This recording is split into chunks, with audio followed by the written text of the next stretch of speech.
Assalamualaikum warahmatullahi wabarakatuh. Balik lagi di channel review apa aja.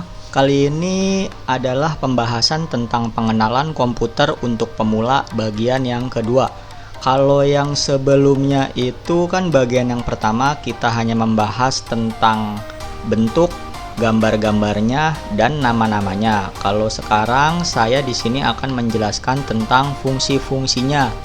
Nah, untuk yang pertama adalah fungsi perangkat dari hardware, yaitu yang masuk ke golongan peralatan input. Peralatan input yaitu peralatan yang digunakan untuk memasukkan data dari user atau dari kita pengguna ke dalam komputer. Nah, peralatan input ini ada beberapa. Yang pertama itu keyboard atau disebut juga papan kunci. Adalah papan ketik yang digunakan untuk memasukkan data berupa huruf, angka, karakter, dan lain-lain. Tata letak huruf dan angka mirip dengan mesin ketik. Ada beberapa tombol yang tidak dimiliki oleh mesin ketik seperti ALT atau alternate, kemudian ESC atau escape, kemudian INS atau insert, kemudian CTRL atau control, dan lain-lain. Tombol-tombol pada keyboard dibagi menjadi beberapa bagian, yaitu yang nomor 1 typewriter key, yaitu tombol ketik yang fungsinya hampir sama dengan mesin ketik. Bedanya, kalau mesin ketik huruf-huruf yang diketik tertera di kertas, sedangkan keyboard huruf-huruf yang diketik itu tertera di layar komputer. Yang kedua, function key, yaitu tombol fungsi yang berfungsi apabila komputer sudah bekerja dengan program. Untuk program-program berbeda, tombol ini mempunyai fungsi yang berbeda juga. Dalam keyboard, tombol-tombol ini diberi lambang F1, F2, F3, dan seterusnya sampai dengan F12. Yang ketiga, numeric keypad, yaitu tombol-tombol yang bertuliskan angka-angka. Program-program pada umumnya yang menggunakan tombol ini untuk fungsi yang sama. Jadi misalkan di salah satu program fungsi tombol ini digunakan untuk mengetikkan angka. Di program yang lain pun juga begitu. Jadi tombol-tombol ini berfungsi sama untuk beberapa program. Yang keempat, indikator light atau lampu indikator. Itu fungsinya menunjukkan tombol yang bersesuaian sedang berfungsi atau tidak. Maksudnya tombol itu sedang aktif atau tidak. Misalnya tombol caps lock sedang aktif, maka caps lock indikator itu juga aktif. Kemudian numlock atau scroll lock indikator dan lain-lain. Nah, berikut ini ada tampilan dari keyboard ya, keyboard yang standar yang biasa, dan di sini udah saya kasih tanda warna. Ada 4 warna: kuning, merah, hijau, dan putih. Untuk warna kuning, ini yang dikasih tanda kuning, ini semuanya disebut atau masuk ke dalam tombol typewriter key. Jadi semuanya ini bisa digunakan untuk mengetik. Jadi untuk kalian mengetik, kalian hanya menggunakan tombol-tombol yang ini biasanya. Kemudian untuk warna merah yang ini itu dinamakan tombol function atau function key. Ini seperti yang tadi sudah disebutkan, tombol ini dari F1 sampai dengan F12. Fungsinya untuk apa aja? Jadi fungsinya itu berbeda-beda ya antar program. F1 biasanya untuk help, F2 biasanya digunakan untuk merename atau mengganti nama, kemudian F3, F4, dan seterusnya itu juga beda-beda fungsinya. Kemudian di warna yang hijau ini disebut numeric key atau tombol yang berisikan nomor-nomor atau angka-angka. Nah, tadi juga sudah dijelaskan fungsinya itu untuk apa. Kemudian yang warna putih ini disebut lampu indikator atau indikator light. Biasanya lampu ini terdiri dari 3 lampu, yaitu di sini 1, kemudian sini 2, dan sini 3. Yang lampu pertama ini biasanya menunjukkan fungsi dari numlock ini, tombol numlock itu nyala. Jika numlocknya berfungsi atau aktif, maka lampu indikator yang numlock ini juga akan nyala. Kemudian yang tengah ini biasanya untuk menandakan tombol caps lock yang ini. Jika caps lock aktif, maka lampu indikator ini juga nyala. Nah, yang ketiga ini digunakan biasanya untuk indikator scroll lock yang ini tombolnya. Jadi jika tombolnya itu aktif, maka lampu indikatornya akan nyala. Nah, biasanya kalau keyboard atau komputer itu hang atau berhenti berfungsi, jadi nggak bisa diapa-apain atau nggak bisa digerakkan, biasanya yang nyala itu tombol numlock. Jadi tombol numlock tidak bisa dimatikan, jadi tetap nyala terus walaupun tombolnya ini ditekan oleh kita, dia akan tetap nyala indikatornya. Selanjutnya peralatan input. Yang kedua yaitu scanner. Scanner adalah semacam mesin fotokopi yang dapat digunakan untuk mengambil data dengan cara tertentu. Data-data yang dapat diambil oleh scanner meliputi teks, grafik, foto, dan lain-lain. Data tersebut selanjutnya dapat diolah dan disimpan ke dalam komputer.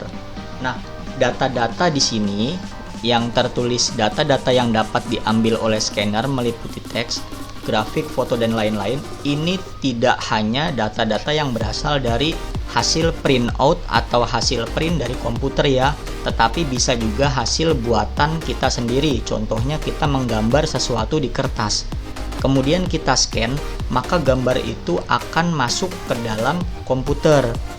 Berikutnya juga kalau misalkan kita menulis sesuatu, kita menulis surat atau kita menuliskan memo, itu juga bisa di scan, maka tulisan kita akan masuk ke dalam komputer.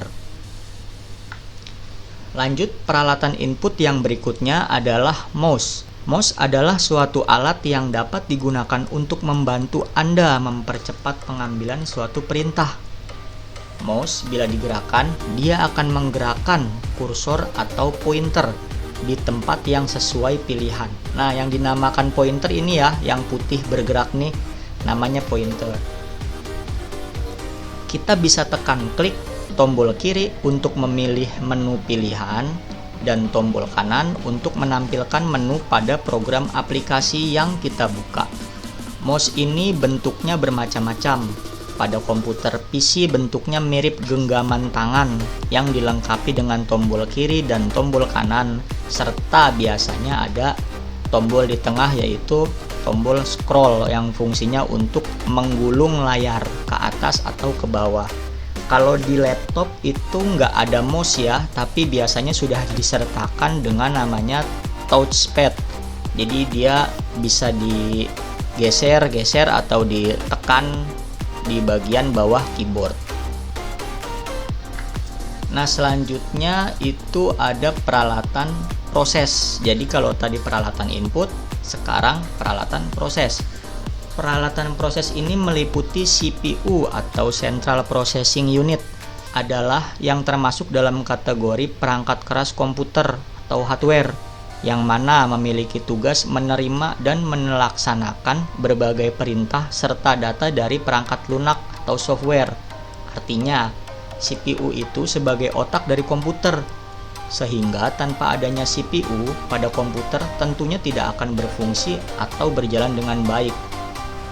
Dengan kata lain, CPU sendiri fungsinya sebagai komponen yang bertugas mengatur jalannya program yang tersimpan di memori utama dengan cara kerjanya mengambil instruksi, lalu mengujinya dan mengeksekusi sesuai dengan alur perintah. Berikutnya yaitu RAM atau Random Access Memory. Fungsi dari RAM itu adalah untuk mempercepat pemrosesan data di PC, laptop, atau HP. Ya, jadi bisa dibilang jika semakin besar kapasitas RAM tersebut, sesuai jenisnya ya, maka akan semakin cepat pula proses komputer tersebut beroperasi. Yang menjadikan RAM dapat mempercepat kinerja pada komputer adalah karena RAM menyediakan ruangan penyimpanan sementara yang berguna untuk menyimpan berbagai data yang mudah diambil, sehingga bisa mempercepat kinerja saat program diakses. Jadi kalau di smartphone kita fungsi RAM itu untuk membuka kembali yang namanya resend up. Jadi aplikasi yang pernah kita buka sebelumnya itu disimpan di RAM, sehingga kalau misalkan kita klik tombol Recent App itu dia akan langsung terbuka tanpa memulai dari awal lagi. Nah, itu fungsi RAM di smartphone. Begitupun di komputer kayak gitu. Lanjut di peralatan proses yang berikutnya, yaitu VGA atau yang merupakan kependekan dari Video Graphic Adapter. Berfungsi untuk membantu mengubah sinyal digital yang dihasilkan oleh suatu komputer menjadi suatu tampilan layar grafik pada monitor. Karena itu, pada beberapa jenis komputer yang tidak memiliki VGA card ataupun memiliki VGA card dengan kualitas seadanya, maka tampilan layar menjadi kurang baik atau tidak menarik. Nah, fungsi utamanya ya seperti itu. Jadi jika komputer tidak ada VGA card-nya atau hanya menggunakan VGA yang sudah termasuk ke dalam motherboard, itu biasa tampilan di layarnya itu kurang baik saat bermain game, saat membuka video, nonton film, buka-buka foto, itu gambarnya kurang tajam. Itu karena VGA-nya yang kurang bagus. Nah, lanjut di peralatan proses berikutnya, yaitu hard disk dan SSD. Memiliki banyak sekali fungsi dan juga perannya di dalam suatu sistem komputer. Berikut ini adalah beberapa fungsi dari hard disk di dalam sistem komputer. Yang pertama, hard disk sebagai tempat menyimpan database. Jadi database ini macam-macam ya, contohnya data hasil kerjaan kita, hasil dari kantor, hasil dari perusahaan tertentu, itu dinamakan dengan database. Kemudian yang kedua, itu menyimpan berbagai file dari user. File itu beda dengan database. Kalau file seperti contohnya lagu, musik, video, foto, kemudian dokumen-dokumen pribadi milik kita, itu yang dinamakan dengan file. Nah, kemudian yang nomor 3, untuk media backup. Jadi selain untuk menyimpan, jika kita punya hard disk atau hard disk eksternal lebih dari satu, itu yang satu kita bisa pergunakan sebagai media backup atau cadangan. Jika suatu hari nanti hard disk kita rusak atau hilang atau kenapa-kenapa lah gitu, nah kita punya cadangannya. Kemudian yang berikutnya nomor 4, lokasi penyimpanan data dari software.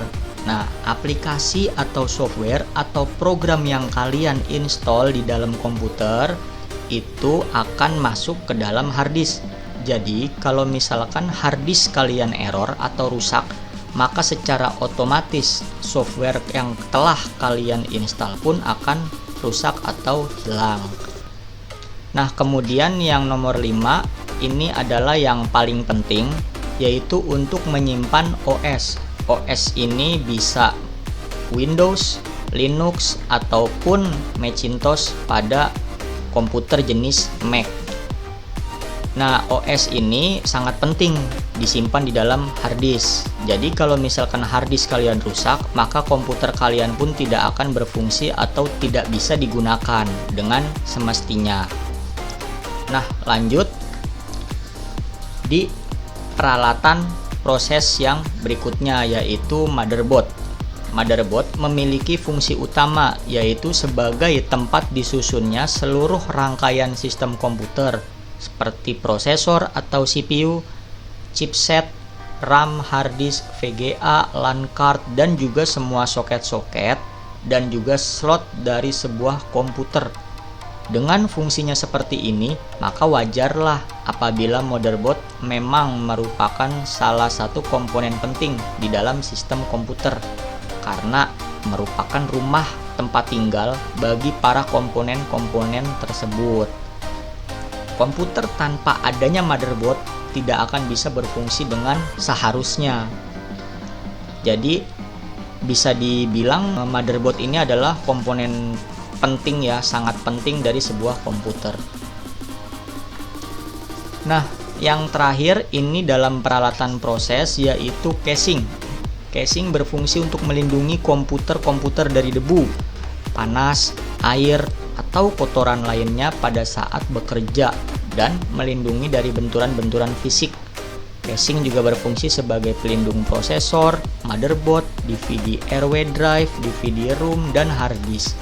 Casing juga digunakan untuk tempat exhaust fan yang berfungsi sebagai pendingin saat komputer beroperasi.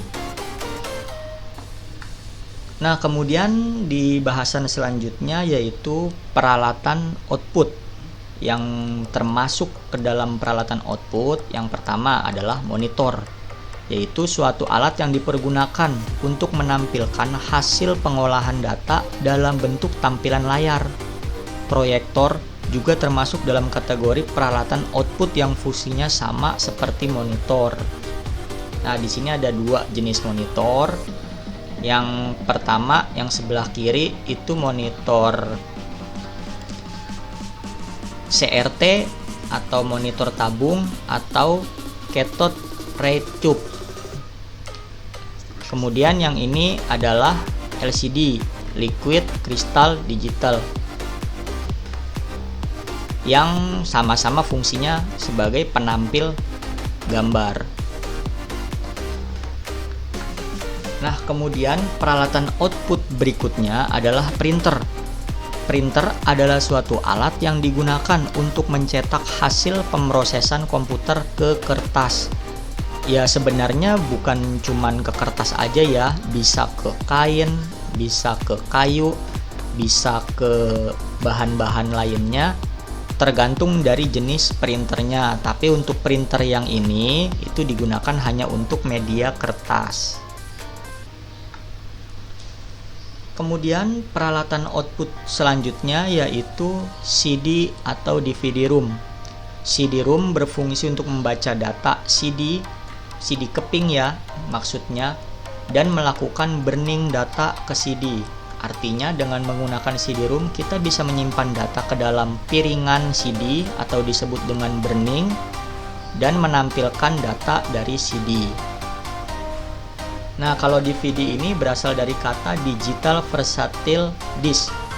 DVD sendiri hampir sama dengan CD-ROM, akan tetapi DVD memiliki kemampuan yang lebih baik dibandingkan dengan CD. DVD-ROM dapat memainkan piringan dari DVD yang memiliki kapasitas penyimpanan yang lebih besar dan lebih baik dibandingkan dengan kepingan CD. Jadi DVD-ROM ini juga bisa digunakan untuk memainkan piringan dari CD. Jadi DVD ini bisa CD dan DVD, tapi kalau CD-ROM hanya bisa CD saja. Kepingan DVD biasanya memiliki kapasitas penyimpanan sekitar 4 GB.